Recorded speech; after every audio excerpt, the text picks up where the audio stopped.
In a distant valley, surrounded by mist-covered mountains, lived a farmer named Haru. His life was simple and peaceful, dedicated to the care of his small piece of land. Every morning, he would rise at dawn to work in his field, sowing, harvesting, and looking after his only companion, an old gray horse, loyal and always by his side. Despite his modest life, Haru felt an inner peace that few in the village understood.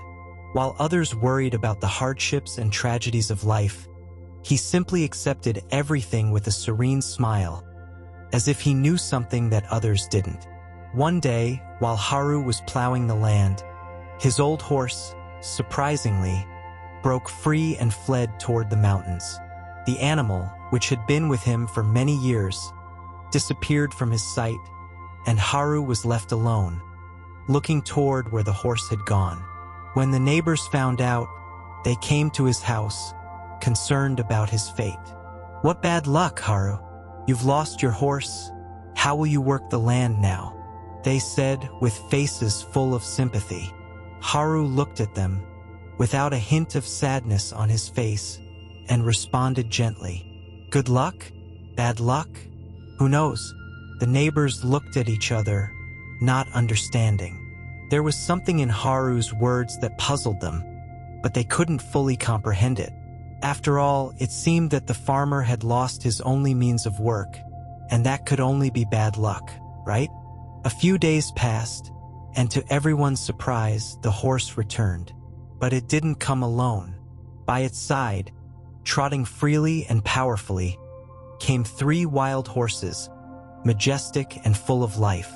The neighbors, seeing this unexpected arrival, rushed to Haru's house, excited by the news. "What good luck you have, Haru!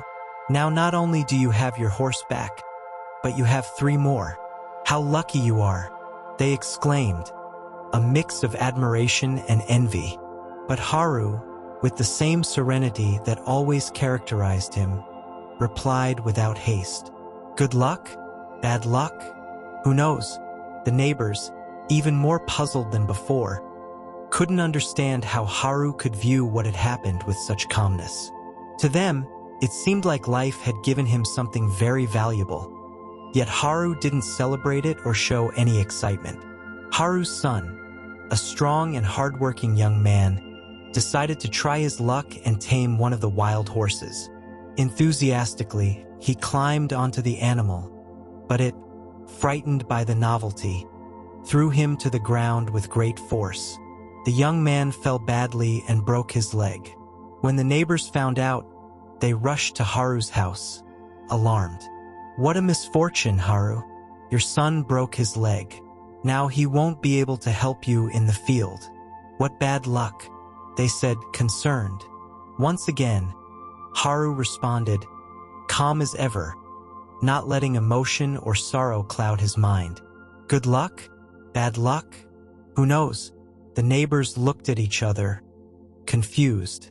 No one understood how Haru could remain so calm in the face of what seemed like a tragedy. To them, it seemed that luck had completely turned its back on him. Days passed, and soon the kingdom went to war. Soldiers arrived in the village, recruiting young men for the fight. They went from house to house, taking the villagers' sons. But when they reached Haru's house and saw his son with the broken leg, they decided to leave him behind. He couldn't fight.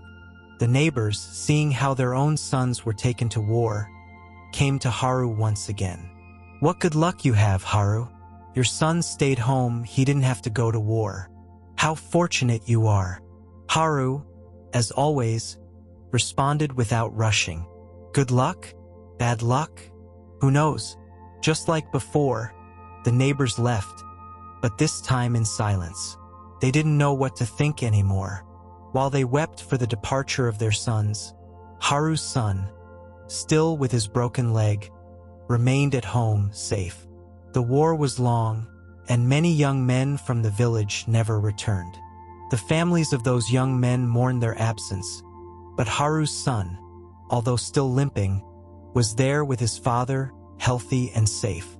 Over time, his leg healed enough for him to return to the fields and thanks to the wild horses, Haru and his son were able to work more land and improve their lives. The neighbors, seeing how Haru and his son prospered while they suffered the loss of their loved ones, came to his house once more. "Haru, you were right. What seemed like a misfortune turned out to be a blessing. You are a wise man." Haru smiled serenely, as he always did, and responded, "Everything happens for a reason, though sometimes we only understand it with time." Years passed, and life in the valley continued. One day, a great storm hit the region. The rivers overflowed, the roads were destroyed, and many houses were swept away by the waters. However, Haru's house, situated on a hill, remained intact. The neighbors, desperate and seeking refuge, came to Haru's house, their hearts filled with fear and need. "Haru, you've always accepted everything that happens without complaining. Now, thanks to your calmness, you have enough to help others," they said, grateful. Haru, with his usual serenity, invited them in and offered them food and shelter.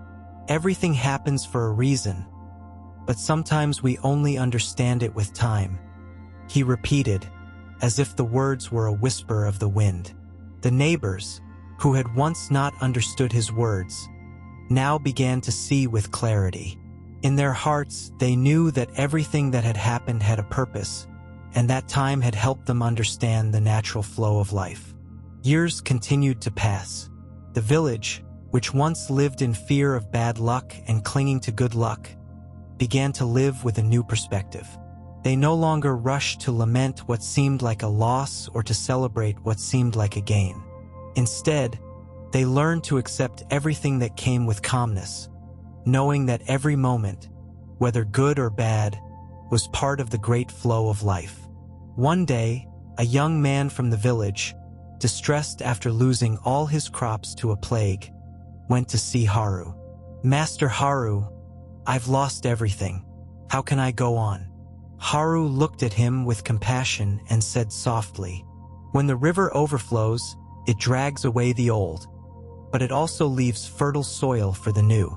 Don't cling to what is gone. Look at what is coming, for life always has something new to offer." The young man, hearing these words, felt an inner peace he had never experienced before. He decided to start anew with renewed hope.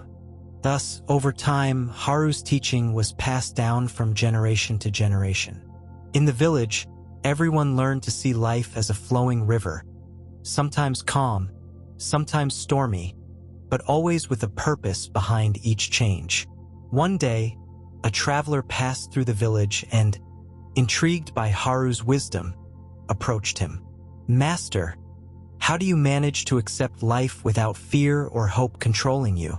Haru, pointing to the calm river that flowed near his house, replied, "Life is like the river. Sometimes it brings calm, sometimes it brings storms. We cannot stop its course, but if we learn to flow with it, we will find peace." The traveler, feeling a deep understanding in his heart, thanked Haru and left, carrying with him a new way of seeing the world. So, dear friend, remember that everything that happens in life has its reason, although sometimes only time reveals it to us. Sleep in peace, knowing that the river of life continues its course, and with calmness, everything falls into place.